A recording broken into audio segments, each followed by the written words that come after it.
మీకు ఎప్పుడైనా అనిపించిందా మీరు ఫోన్ యూస్ చేస్తున్నప్పుడు మీ ఫోన్ ఎవరైనా అబ్జర్వ్ చేస్తున్నారా అని? Like photos, videos, contacts, chats ఇలా మీ డేటాని ఎవరైనా మీ మొబైల్ని స్పై చేస్తున్నారని అనిపించిందా?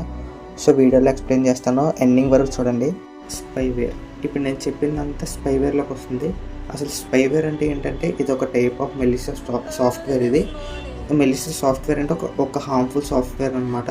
ఇది మీ ఫోన్లో ఎలా ఇన్స్టాల్ అవుతుందంటే ఏమైనా third party websites like movie rules, iBomma, లేకపోతే ఏమైనా మోడ్ ఏపీకే యాప్స్ ఇలాంటి యాప్స్ ఎక్కించుకున్నప్పుడు మీ ఫోన్లో అనేది ఈ స్పైవేర్ అనేది ఇన్స్టాల్ అవుతుంది.